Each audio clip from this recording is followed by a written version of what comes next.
Hello friends, welcome to my channel. कैसे हैं आप सब? आई होप आप सब स्वस्थ और मस्त होंगे। तो फ्रेंड्स, आज के हमारे इस वीडियो का टॉपिक है विद्युत बल और चुंबकीय बल में अंतर, यानी इलेक्ट्रिक फोर्स और मैग्नेटिक फोर्स में डिफरेंस है ना। जैसे आप डिफरेंस बताएंगे, ये भी आपका क्वेश्चन इंपॉर्टेंट है। पेपर में 5 नंबर तक मैक्सिमम क्वेश्चन पूछा सकता है इसी डिफरेंस के फॉर्म में। ठीक है, आपसे डिफरेंस पूछा सकता है दोनों में। तो सबसे पहले अगर हम लोग बात कर लें विद्युत बल और चुंबकीय बल में, तो विद्युत बल में बात हम लोग कर लें। क्या लिखा है, पहला पॉइंट देख लेते हैं। पहला पॉइंट है विद्युत बल की आप डिफिनेशन जानते होंगे क्या होती है, और चुंबकीय बल की डिफिनेशन क्या होती है। विद्युत बल क्या होता है? जो जो हमारा इलेक्ट्रिक के द्वारा जनरेट होता है, ठीक है, वो हमारा विद्युत बल होता है। विद्युत बल हमारा क्या होता है? जो हमारा इलेक्ट्रिक के थ्रू जनरेट होता है। और मैग्नेटिक फोर्स क्या होता है? मैग्नेटिक फोर्स वो होता है जो हमारा मैग्नेट के थ्रू जनरेट होता है, यानी मैग्नेटिक पावर के द्वारा जनरेट होता है, तो वो हमारा मैग्नेटिक फोर्स होता है। तो सबसे पहले अगर हम लोग बात कर लें विद्युत बल की, तो विद्युत बल में क्या कह रहा है, पहला पॉइंट देख लेते हैं। आवेश q पर लगने वाले विद्युत बल का परिमाण निम्न है। तो हमारा जो विद्युत बल होता है उसमें कोई ना कोई आवेश होता है। आवेश मान लेते हैं q है, तो उस पर लगने वाला जो हमारा विद्युत परिमाण होगा, जो विद्युत बल का जो परिमाण है वो क्या होगा, F equal to Q E. क्या है वो? इलेक्ट्रिक फोर्स, यानी F है equal to Q dot E. Q क्या है? कोई आवेश है, और डॉट ई क्या है? विद्युत क्षेत्र है ना, इलेक्ट्रिक फील्ड है जो भी हमारा लगने वाला है विद्युत बल के आवेश पर। ठीक है, तो आप यहाँ पर वही सीधी सीधी भाषा में लिखा है, आवेश क्यू पर लगने वाले विद्युत बल का परिमाण निम्न है, F equal to Q E. यहाँ पर दूसरा पॉइंट लिखा है चुंबकीय बल के लिए भी साथ साथ हम लोग देखते चल रहे हैं। ठीक है, चुंबकीय बल के लिए क्या लिखा हुआ? आवेश क्यू पर लगने वाले चुंबकीय बल का परिमाण निम्न है। चुंबकीय बल के लिए आपने डेरिवेशन भी प्रूफ किया होगा। यहाँ पर लिखा है F equal to Q B B sine theta. F equal to क्या? क्यू यानी कि जो आवेश है, बी यानी कि हमारा जो मैग्नेटिक फील्ड होती है, ठीक है, और बी यानी कि जो वेग हमारा है, और साइन थीटा यानी कोई हमारा एंगल है। तो F equal to Q B B sine theta, ये चुंबकीय बल के लिए हो गई और ये विद्युत बल के लिए हो गई। आगे नेक्स्ट पॉइंट देख लेते हैं। दूसरा पॉइंट बहुत ही इंपॉर्टेंट है।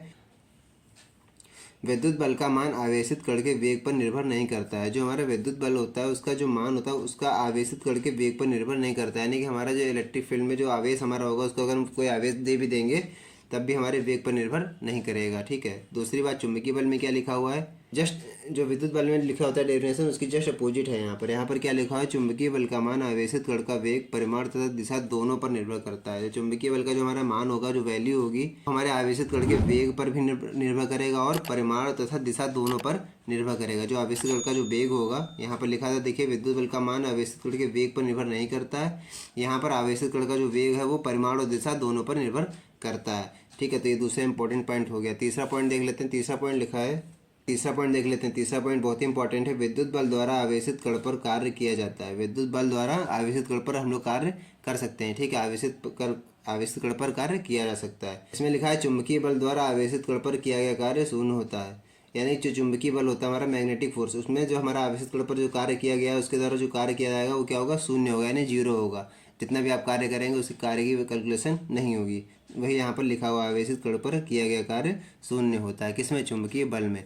लेकिन विद्युत बल में क्या होता है, आवेशित कण पर हम जो भी आवेशित कण पर वर्क करेंगे, जो भी हम फोर्स लगाएंगे उस पर हम कार्य कर सकते हैं। उसके बाद फोर्थ पॉइंट है फ्रेंड्स, स्थिर आवेशित कण पर भी विद्युत बल लगता है। जो हमारा स्थिर यानी कि हमारा एक जगह रुका हुआ है, ठीक है, एक जगह कहीं पर रुका हुआ है, तो वहाँ पर भी आवेशित कण पर, तो यानी एक जगह रुका हुआ है तो वहाँ पर भी विद्युत बल लगा सकते हैं लोग, उस पर भी विद्युत बल लगता है। यानी स्थिर यानी कि कहीं ना कहीं हमारा रुका हुआ है, यानी कि विरामावस्था में भी हमारा कोई कण अगर आवेशित कण रुका हुआ है तो उस पर भी हम लोग विद्युत बल लगा सकते हैं, उस पर भी विद्युत बल कार्य करता है।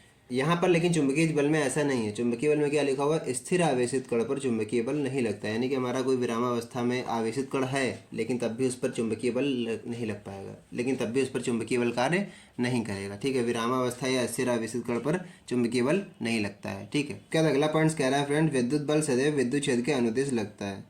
कहने का मतलब क्या है, जो विद्युत बल हमारा होता है वो विद्युत क्षेत्र के हमेशा अनुदिश लगता है, यानी उसी डायरेक्शन में जाता है। यानी कि विद्युत बल अगर इस डायरेक्शन में जा रहा है तो विद्युत क्षेत्र भी, विद्युत बल यानी विद्युत क्षेत्र जो हमारा अगर इस डायरेक्शन में जा रहा है तो विद्युत बल भी हमारा इसी डायरेक्शन में जाएगा, यानी अगर इसी सेम डायरेक्शन में जाएगा। यानी कि ऐसा नहीं है कि एक विद्युत बल इधर जा रहा है तो विद्युत क्षेत्र इधर जा रहा है, ऐसा नहीं है, अपोजिट डायरेक्शन में नहीं जाते हैं, अनुदिश चलता है। यानी कि उसी से, अनुदिश का कहना मतलब आप कह सकते हैं, अनुदिश का मतलब है, अनुदिश आप कह सकते हैं पैरेलल चलता है। ठीक है, उसी के साथ में चलता है, उसी की दिशा में चलता है, विद्युत क्षेत्र की दिशा में ही चलता है। चुंबकीय बल में क्या लिखेंगे आप, चुंबकीय बल सदैव चुंबकीय क्षेत्र के लंबवत लगता है। चुंबकीय जो बल होगा वो हमारे चुंबकीय क्षेत्र के लंबवत लगता है, यानी कि जैसा चुंबकीय बल अगर ऐसे जा रहा है तो चुंबकीय क्षेत्र ऐसे लगेगा। अगर चुंबकीय क्षेत्र ऐसे जा रहा है तो चुंबकीय बल ऐसे लगेगा, यानी कि परपेंडिकुलर आप बोल सकते हैं। ठीक है फ्रेंड्स, ये मेरे हैंड रिटन नोट्स हैं। अगर आप चैनल पर नए हैं तो एक बार चैनल को सब्सक्राइब कर लीजिएगा ताकि इस तरह के आपको टॉपिक वाइज सारे नोट्स मिलते रहें। उसके बाद हम लोग फ्रेंड्स अपने लास्ट पॉइंट की बात कर लेते हैं। उसमें लिखा है विद्युत क्षेत्र। ये विद्युत क्षेत्र में, ये आपको विद्युत बल में लिखना है, ये आपको विद्युत बल में लिखना है। ठीक है, विद्युत बल में आपको क्या लिखना है, अगर कॉपी पेन लेके बैठे हैं तो लिख लीजिएगा। ये आपको बार बार हर जगह नहीं मिलेगा आसानी से। ठीक है, अगर चैनल पर नए हैं तो एक बार चैनल को सब्सक्राइब कर लीजिएगा ताकि इस तरह के आपको handwritten note topic wise मिलते रहें। ये जो पॉइंट आपको बता रहे हैं 6 पॉइंट, इसमें क्या लिखा है, विद्युत क्षेत्र में लंबवत प्रवेश करने पर आवेशित कण का मार्ग परवलयाकार हो जाता है। विद्युत क्षेत्र में अगर हम लंबवत प्रवेश करवाएंगे किसी आवेशित कण को तो उसका मार्ग कैसा हो जाएगा, परवलयाकार हो जाएगा। ठीक है, परवलयाकार आपने डिफिनेशन आपने पढ़ा होगा फिजिक्स में, परवलयाकार कैसे होता है। ठीक है, परवलयाकार मार्ग हो जाएगा अगर हम जबरदस्ती किसी को लंबवत प्रवेश करवाएंगे। यहाँ पर लिखा है चुंबकीय क्षेत्र में, यहाँ पर चुंबकीय बल में क्या लिखेंगे आप, चुंबकीय क्षेत्र में लंबवत दिशा, चुंबकीय क्षेत्र में लंबवत प्रवेश करने पर आवेशित कण का मार्ग वृत्ताकार हो जाता है, वृत्ताकार होता है। यानी कि अगर कोई हमारा जो आवेशित कण है वो चुंबकीय क्षेत्र में प्रवेश कर रहा है तो उसका कण का जो मार्ग होगा वो वृत्ताकार हो जाएगा। ठीक है, ये भी छोटा सा पॉइंट है, ये भी आप इसको नोट कर सकते हैं। तो फ्रेंड्स, आज के हमारे इस वीडियो का टॉपिक यही था, चुंबकीय बल और विद्युत बल में अंतर। आई होप आपको अच्छी तरीके से समझ में आ गया होगा, और कॉपी पेन लेके बैठे तो उसको नोट कर लीजिएगा ताकि आपको बाद में भी ढूंढने पर ये मिल जाए। अगर वीडियो अच्छी लगी होगी तो वीडियो को लाइक कीजिएगा और अपने फ्रेंड सर्कल में भी शेयर कीजिएगा। चैनल पर नया है तो चैनल को एक बार सब्सक्राइब कर लीजिएगा ताकि इस तरह की आपको आने वाली नई वीडियो मिलती रहे। तो फ्रेंड, बस आज की वीडियो में इतना ही, मिलते हैं नेक्स्ट वीडियो में, तब तक के लिए जय हिंद।